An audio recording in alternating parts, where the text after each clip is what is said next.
Hello student. आज के online session में हम नॉइज़ पोल्यूशन के बाकी के टॉपिक्स को कवर करेंगे, जैसे कि टाइप्स ऑफ साउंड। साउंड कितने प्रकार के होते हैं? साउंड मुख्य 3 प्रकार की होती हैं। पहला भाषण, दूसरा संगीत, तीसरा शोरगुल। जानते हैं कि साउंड क्या होता है? साउंड मधुर, स्वीट, कर्णप्रिय, अच्छी, स्वीकार, एक्सेप्टेबल, कर्कश को हम इस तरह समझते हैं जैसे कोयल की आवाज़ हमें मीठी लगती है, कौवे की हमें कर्कश लगती है। और अस्वीकार, अनएक्सेप्टेबल, जिसे हम ग्रहण नहीं कर सकते, जिसे हम बिल्कुल नहीं सुनना चाहते, कष्टदायक, किसी भी प्रकार की हो सकती है। परंतु शोर जो होता है केवल कर्कश और अस्वीकार ध्वनि को ही कहते हैं। वह जानते हैं भाषण, स्पीच, किसी शांत वातावरण में एक व्यक्ति द्वारा बोले गए कथन को दूसरे व्यक्ति सुनते हैं।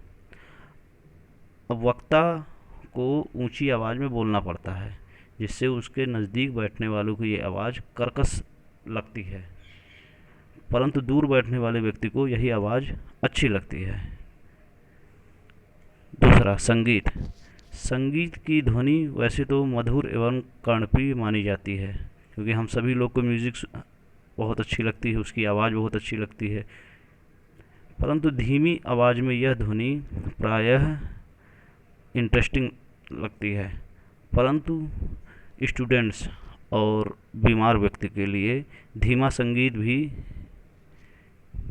बेकार लगता है, जिससे उन्हें कष्ट होता है, डिस्टरबेंस होता है, अतः उनके लिए यह शोर कहलाएगा। तेज़ संगीत जैसे पॉप म्यूजिक, रॉक म्यूजिक, ये ऊंची आवाज़ में लोग सुनते हैं, परंतु जो बूढ़े लोग होते हैं या बड़े लोग होते हैं उनको ये आवाज़ ज़्यादा अच्छी नहीं लगती है। बात करते हैं शोरगुल, नॉइज़। इसके अंतर्गत कई सोर्सेज में उत्पन्न मिला जुला शोर आता है, जैसे मेलों में से जनरेटेड शोर, शहरों की व्यस्त सड़कों पर इतने मोटर वाहन चलते हैं उनका शोर, मनुष्यों का शोर, उद्योगों में विभिन्न कल पुर्जों का शोर आदि। बात करते हैं इसके अन्य वर्गीकरण के, अदर क्लासिफिकेशन, जैसे घरेलू शोर, हाउस होल्ड शोर नॉइज़ भी इसे कहते हैं, जैसे बच्चों का चिल्लाना, रेडियो टेलीविज़न का शोर, फर्नीचर खिसकाना, ज़ोर ज़ोर से बात करना, ये सब घरेलू शोर के अंतर्गत आते हैं। दूसरा है सामुदायिक शोर, कम्युनिटी नॉइज़। अनेक प्रकार के फेस्टिवल हम लोग मनाते हैं जिसमें लाउड स्पीकर्स बजते हैं, उनका शोर, वाहनों का शोर, औजार एवं मेलों का शोर, नाच एवं गाने का शोर, ये सब सामुदायिक शोर के अंतर्गत आते हैं। अब बात करते हैं औद्योगिक शोर। औद्योगिक शोर्स में विभिन्न उद्योगों में मशीनों का शोर, सायरन बजने का शोर, ये सब इंडस्ट्रियल नॉइज़ में आता है। अब सतत शोर, कंटिन्यूस नॉइज़, कुछ शोर लगातार काफ़ी समय तक होता रहता है, जैसे मेलों का शोर, मशीनों का शोर, ट्रैफिक का शोर। मनुष्य इन शोरों को सहन करने का आदी हो जाता है, यह अधिक घातक नहीं होता है। और बात करते हैं असतत शोर की, ओकेशनल शोर, कभी कभी अचानक होने वाला शोर। यह शोर अचानक कम समय के लिए उत्पन्न होता है, जैसे बम विस्फोट का शोर, किसी के घर में बर्तन गिरने का शोर, सायरन बजाना आदि कभी कभी उत्पन्न वाले शोर होते हैं। ये अचानक चौंकाने वाले तथा कष्टदायक होते हैं। बात करते हैं ध्वनि के लक्षण, कैरेक्टरिस्टिक ऑफ साउंड। ये मुख्यतः 2 प्रकार की होती है, जिसे हम आवृत्ति, फ्रिक्वेंसी, और आयाम, एम्पलीट्यूड कहते हैं। एक्चुअली फ्रिक्वेंसी क्या होती है? कान के पर्दे पर आवर्त रूप से उच्च दाब, मिनिमम प्रेशर और मैक्सिमम प्रेशर पड़ते हैं, तो क्रमागत उच्च दाबों के बीच में टाइम डिफरेंस को आवर्तकाल कहते हैं। आवर्तकाल में रेसिप्रोकल को आवृत्ति कहते हैं। इसे साइकिल्स पर सेकंड या हर्ट्ज कहते हैं। जिस आवृत्ति परिसर की ध्वनि मनुष्य सुन सकता है, जिसे हम लोग सुनते हैं 20 हर्ट्ज से 20,000 हर्ट्ज तक, उसे फ्रिक्वेंसी बैंड कहते हैं। अतः इस आवृत्ति बैंड की चौड़ाई 11,980 हर्ट्ज है।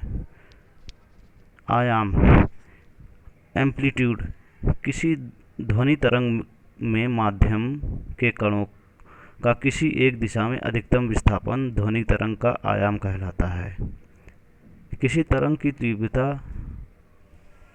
आयाम के वर्ग के समानुपाती होती है।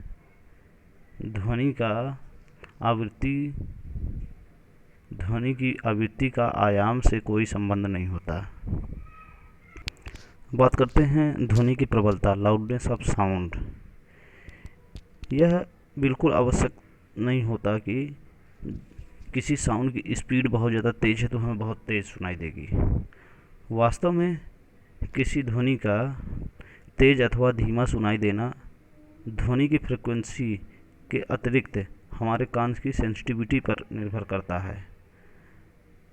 कान की सेंसिटिविटी भिन्न भिन्न फ्रिक्वेंसी की ध्वनि के लिए डिफरेंट होती है। ध्वनि की तीव्रता एक निश्चित राशि है, एक कांस्टेंट यूनिट है, जिसका हमारे कान की सेंसिटिविटी से कोई संबंध नहीं है। परंतु नॉइज़ की प्रबलता, लाउडनेस, वह संवेदना है जिसके आधार पर हम किसी ध्वनि को धीमी अथवा तेज कह सकते हैं। ध्वनि की तीव्रता स्पीड बढ़ने पर उसकी लाउडनेस भी बढ़ती है, परंतु यह अनुपात में नहीं बढ़ती जिसमें तीव्रता बढ़ती है। अगर अलग शब्दों में हम ध्वनि की लाउडनेस और स्पीड में रेखीय संबंध नहीं होता। भिन्न भिन्न मनुष्यों के कानों की सेंसिटिविटी डिफरेंट होती है। यही कारण है कि जो व्यक्ति एक मनुष्य को मधुर एवं आनंदमय लगती है, वो दूसरे को के लिए तेज एवं अप्रिय होती है। जैसे किसी को म्यूज़िक बहुत अच्छा लगता है और दूसरे को नहीं अच्छा लगता। अब एक चार्ट बनाया गया है, भारतीय मानक संस्थान द्वारा निर्धारित मानक। इसमें ये दर्शाया गया है, ये चार्ट है देखिए, जिसमें स्रोत लिखा है कि कहाँ से कितनी साउंड आ रही है, कितना लाउड है, उसको डेसिबल में नापा गया है। उसके परिणाम यहाँ दिखाए गए हैं और उसका मानव प्रतिक्रियाएं क्या होती हैं।